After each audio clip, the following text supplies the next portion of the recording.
To FightCast, folks. I'm your host, Darion Terry. We're going to go ahead and be talking all about MMA today. And boy, oh boy, do we have a lot to talk about. UFC 206 and 207 coming up. Ronda's return about to go ahead and go down. Don Cerrone is about to go ahead and take the scene once again. And man, you know what I'm saying? We saw some great fights over the weekend coming from the Tough 24 finale. Man, you know what? Jorge Masvidal. What a name, right? You know what I'm saying? Jorge. His name is Jorge. But yeah, Jorge Masvidal taking on Jake Ellenberger, Jake the Juggernaut. And man, you know what? I just wish Jake the Juggernaut was a Juggernaut again. Just going inside of that bout. You know, I mean, obviously those three top bouts up there for the Tough 24 card were epic. Just going into that bout, go ahead and right before the Henry Cejudo, Joseph Benavidez bout. But Jorge Masvidal just straight up called it. He said that basically Jake Ellenberger was going to go ahead and break. He didn't have any heart. You know, it's sad hearing those stories. Because, you know, you talk about Jake Ellenberger used to just dominate him. Welterweight.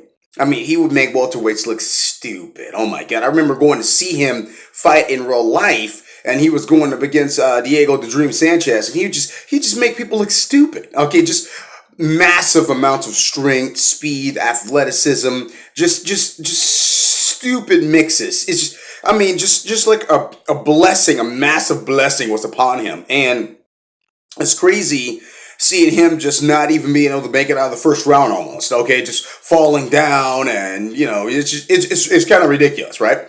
You know, fighting just to go ahead and keep himself inside the UFC against Matt Brown. We wouldn't exactly expect that out of Jake Ellenberger, right? And so, but it happens. You know, inside the fight game, you never know what's going to go down. So here's the thing: Jorge Masvidal. You know, obviously this was a controversial second round call that went ahead and happened out there with basically. Jake Ellenberger was getting beat on, ends up running into the cage, foot almost goes ahead and gets caught inside the fence. Oh my God! Ah! Yeah, I know that sucks. And he's getting his head beat in. But before that happened, before that whole ordeal occurred, it was a total beating that totally went ahead and went into play. And so yeah, it just wasn't going his way at all inside of that fight. And let's say in that bout. Let's say, you know, that they stopped the fight, you know, basically based upon, oh, yeah, you know, saying we got to go ahead and stop this fight now because the fact is, you broke your foot. Okay, or something of the sort like that happened. And we would have to go ahead and judge it from this point. At that point, Jorge was putting a nasty ass whooping on him. And so, you know, it's just not going to go his way. As for Masvidal, you know, I mean, basically, you got at 170 pounds, I just don't see him getting stopped by too many people. Now, that's unless you go ahead and get against the more physically talented fighters. Okay, when you're talking about the more physically talented fighters, obviously, you know, you're talking about your Tyrone Woodleys. Okay, you're talking about your Wonder Boys. And so when you go ahead and put him against people like that, yeah, you were going to go ahead and run into some issues. I was reading on MMA Junkie. They're talking about maybe going and putting him up against the Johnny Hendricks. Johnny Hendricks actually has a tough fight on his hands. That's at I believe that's going to be at UFC 207 going against Neil Magny. And so that's going to be a tough fight on his hands himself. And so, you know, Johnny, you know, so we would like to go ahead and see Johnny back at his best again, obviously. Okay, No Magny could be a tough fight for him. Obviously, No Magny has a gas tank on him and basically can go ahead and strike with the best of them. He's proved it with knockouts over Hector Lombard. So here's the great thing about it. Okay, really shapes up the scene when you go ahead and see people like Jorge Masvidal go ahead and beating up people and really go ahead and putting a little stamp of approval on his name with a nice little second round finish. Moving in from there, Henry Cejudo at the Tough 24 finale, I really thought won that fight. You know, you never know what's going to happen, and that's why, you know, when you watch the Ultimate Fighter show, they say never leave it in the hands of the judges. Okay, when it came down, basically, I thought Henry Cejudo was landing. He got 2 knockdowns inside the first round itself. Okay, 2 knockdowns itself. So I don't think that it should have been. One judge scored like 30-26. Okay, 30-26 for Joseph Benavidez. No. I mean, like literally, I mean, you can't knock a guy down 2 times and inside of a fight and have it not go your way like that unless you just get totally dominant in the last 4 rounds, which that didn't occur. Okay, so yeah, I mean, I really think I think what Henry Cejudo should have done is use some of that gold medal, and that was inside of him. Use some of that gold medal wrestling techniques. There wasn't enough takedowns. Basically, there wasn't enough ground and pound. There wasn't enough just dominance going on from Henry Cejudo. Break out the wrestling game, man. You know what I'm saying? Break out your wrestling shoes in there against these high level guys and see what happens. Obviously, you know, saying with a gold medal. Basically with an Olympic gold medal, you know, you can do a lot with that. And so, Henry Cejudo, just watching his videos, I watch his practice videos to this day. He's retarded. Okay, he's retarded when it comes to stage wrestling. And so who knows what's going to happen there. Obviously, Joseph Benavidez, who wants to go and meet back up with Mighty Mouse Demetrius Johnson. That's going to go ahead and be a grand bout. If they do go ahead and meet again, hopefully Joseph Benavidez doesn't get caught, because that definitely happened, and that was a clean clock one.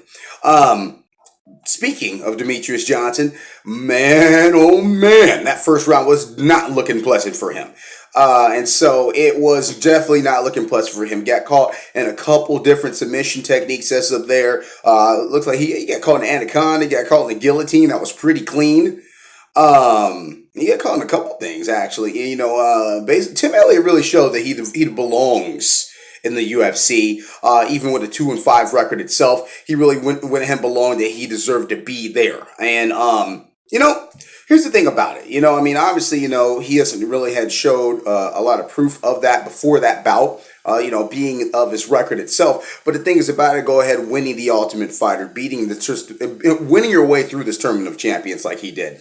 And go ahead and put on a showcase like he did basically against the world champion, who has had 10 title defenses. So it's one of those ordeals that you gotta go ahead and be like, wow, you know, like what's next for Demetrius Johnson other than him just bulking up, getting on tons of protein and moving up and fighting Dominique Cruz? There's really not too much left for him at 125 pounds. And I mean, you're talking about cleaning out the division.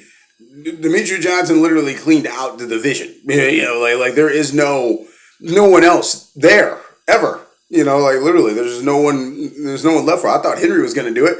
Nope. And so, yeah, moving on. So just go ahead and taking things on. Obviously, we got a couple other bouts that are going to be coming our way. UFC 206 is coming up here, folks, and that's going to go ahead and be such a doozy. We got actually UFC Friday night, December the 9th.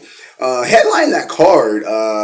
We got some guys that really don't.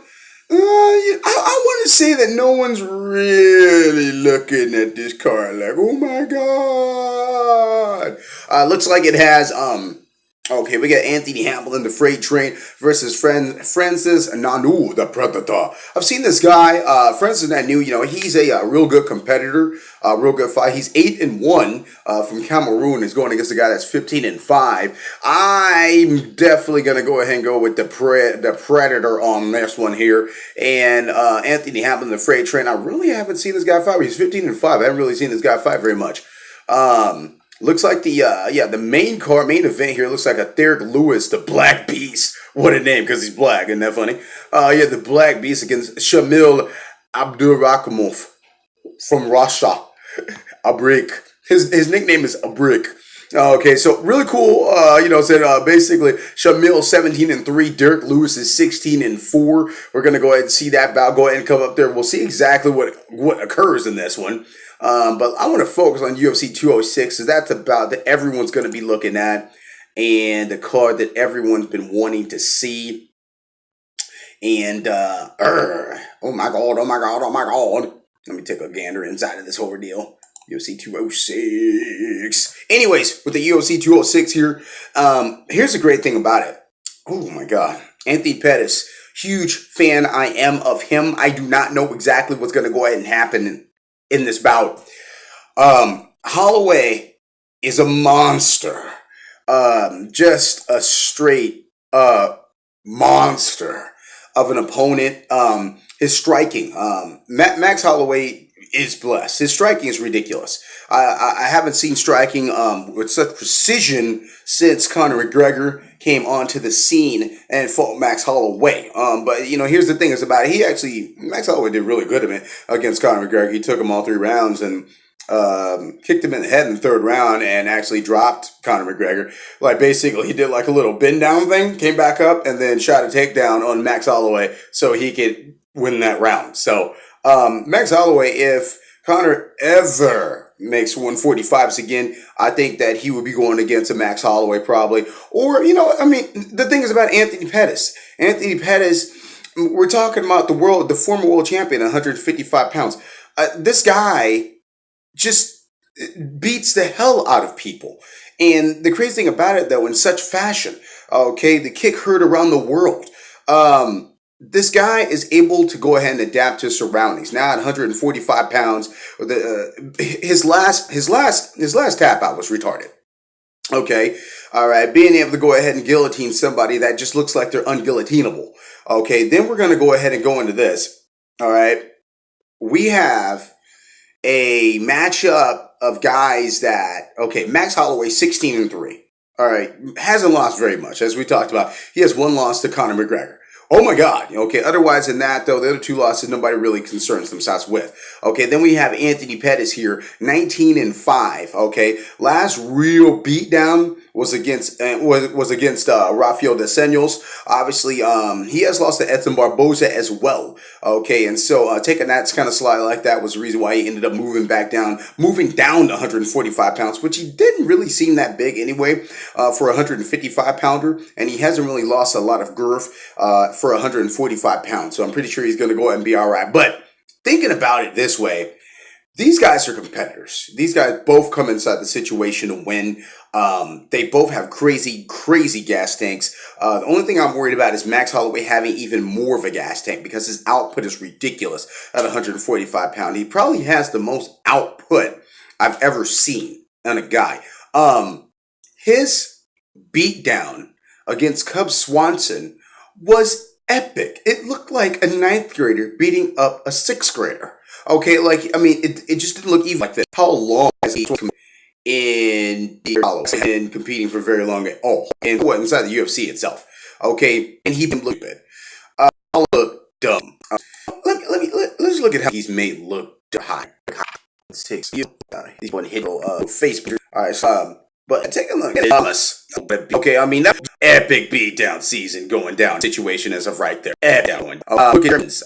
You should have no. Holloway made Oliveira.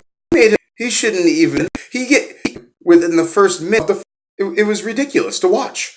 Okay, and then you go ahead and then you take into one was obviously we went at how another one was Cole Miller, random. He's on a 9 streak. All right, 9 fight winning streak. All right. It last actually was in 2013. Okay, so, just solid ass beatings all around through the 145 pound division.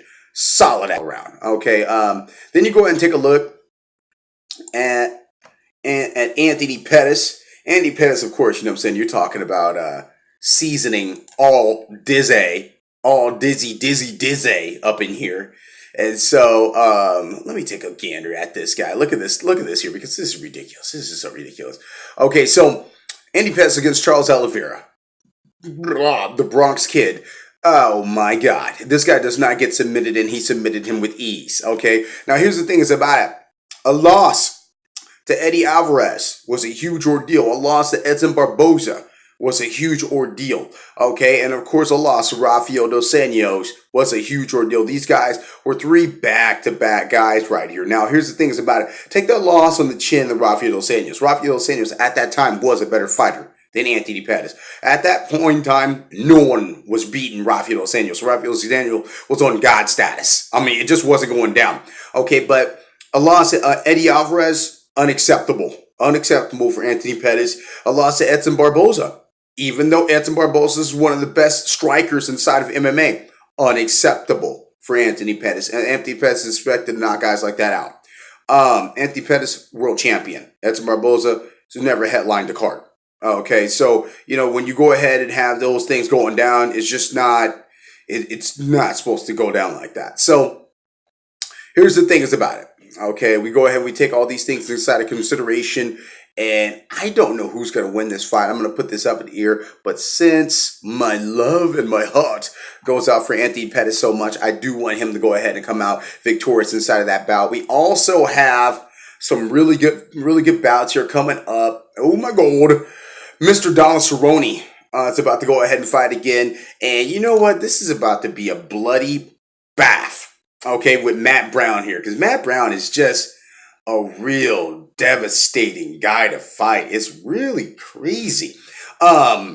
Getting in any kind of fights with this guy. It's really crazy getting in any kind of bouts with this guy. But Donald Cerrone is seriously on some god status at 170 pounds, dude. He's on video game mode at 170 pounds. So that's why I'm really looking forward to this fight. It's hard. It's really, Donald Cerrone hurts people at 170 pounds because he's so big for the weight class. And he was big. He was a big 55er, but now he's a real. Now he just fills out 170s. Doesn't need to cut weight. He's doing whatever he wants. He's eating at Five Guys before weigh-ins. And the things about it, though, you're looking at a healthy, replenished, fulfilled Donald Cerrone, and he takes such a random beat down type style in there.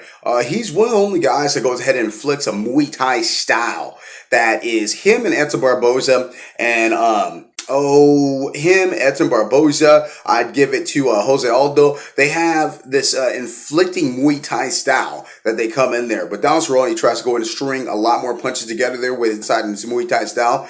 And man, his leg kicks are just brutal. His body kicks are brutal. His takedowns, his submissions, everything is so brutal. His submissions, he actually can chain wrestle. He could chain grapple and go from one submission to the next. The thing is, you'll never know that because Donald Cerrone doesn't even get taken down, nor does he try to even focus on ground game because he's such a knockout artist. Okay, he's such a KO artist. And so Matt Brown, another KO artist, a guy that pushes the pace the whole time. Okay, this is going to be a battle of pain tolerance right here. Okay, because both these guys dish it out and both these guys can take it. Hopefully Matt Brown has recovered from that Jake Ellenberger loss. Obviously inside the first round, that was a flash knockdown. And so flash knockout, it was kind of strange, but it went down. So you're really going to have a real test of skill here, a real test of strength. I got Cerrone going into this one. I don't think anybody's going to be stopping Cowboy at 170s until he runs into a Lawler, until he runs into a Woodley, until he runs into a... he's got to run into a even Stephen Thompson. I think Thompson have trouble with Cowboy. Then we got Cub Swanson versus Cho. You know what? I haven't seen. I've been waiting for that comeback of Swanson. Yeah, Cub Swanson going and coming back here, 23-7, pretty great record. Cub Swanson, I love his tattoos, man. He's got palm tree tattoos on his abdomens, on his external obliques. But 23-7, and then we got the Hu Chui. The Hu Chui 14-1. This should be a battling style as of right here. I'd like to go ahead and see this one. And then we're going to have Tim Kennedy versus Kelvin Gastelum. Obviously, Gastelum has had a lot of weight issues here, moving up to 185 pounds up against a true 185-pounder. Number 10 out of Tim Kennedy, number 11 out of Kelvin Gastelum. Both these guys are great fighters. When I go in, I look at Tim Kennedy. Tim Kennedy, he's had some ups and downs more recently. His loss to Yoel Romero, that was September 27, 2014, and we haven't seen him fight since. Okay, so we're talking about over 2 years of off time as of right there. And also, he was winning that fight against Yoel, though. Before that happened, obviously, we just saw what happened with Yoel, go ahead and get the KO over the former world champion. So, I would say, he's got some ring rust that he may have to go ahead and go through. We're going to go ahead and see Kelvin Gastelum. Obviously, he needs to go ahead and have a breakout victory after not making weight in the ever first UFC New York event, which is kind of strange. But at the same time, though, obviously he has a history of it. And 170s, he's not allowed to fight in ever again via Dana White. So going into this, man, Kelvin Gastelum has really put a clinic against a lot of good guys. And that's really crazy. His last real loss was against Neil Magny, and he was coming back inside of that fight. He was really coming back inside that fight. I think what happened is Neil Magny just surprised him. And then he started to go ahead and come back at the very end of the fight and was go ahead and doing a real good job there, but couldn't swing the judges. Got a real solid victory against Johnny Hendricks. I mean, just real solid victory against Johnny Hendricks. And so, beating up a former champion and stuff like that, former world champion. I mean, you're talking about Johnny Hendricks here, that the same guy that just depleted people. Okay, wins over Robbie Lawler, and he just made him look. He just blah, blah. I'm gonna keep going. All right, so what I'm looking at here is a young, fresh Kelvin Gastelum product that's going to be at 185 pounds. And you know what? I'm all for going up. Go up. You know the reason why I go up? Because you're never going to have to worry about making weight. You're going to be even more fresher, okay? Scientifically, it's better for you, okay?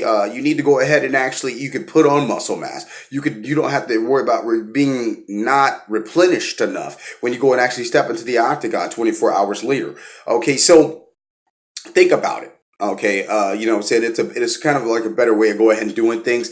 I think that fight's going to go ahead and go extremely well for Kelvin against Tim Kennedy, because he's the faster fighter, he's the more out. He puts together strings of combinations like a video game. And Kelvin will put together strings of combinations, and he's fearlessly moving forward. If you look his fight against Tyrone Woodley, he fearlessly moves forward, even though Tyrone is coming with some nasty stuff. But the thing is about it, though, that's how this guy is. Really tough chin, really tough to knock out, really tough to finish. So I'm going to go ahead and give this one to Kelvin Gastelum on that tip. And just go ahead and move him forward from there.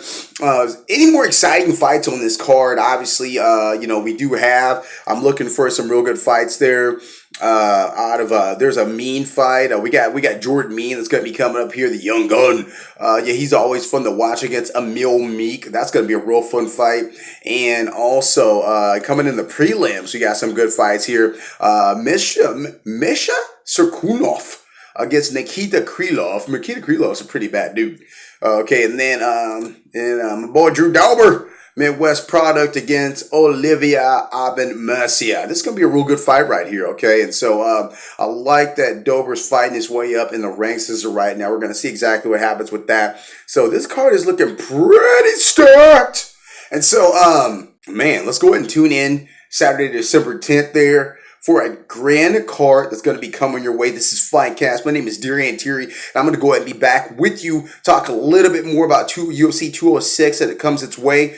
Obviously, it's just Tuesday as of right now, so we're going to go ahead and get more than that.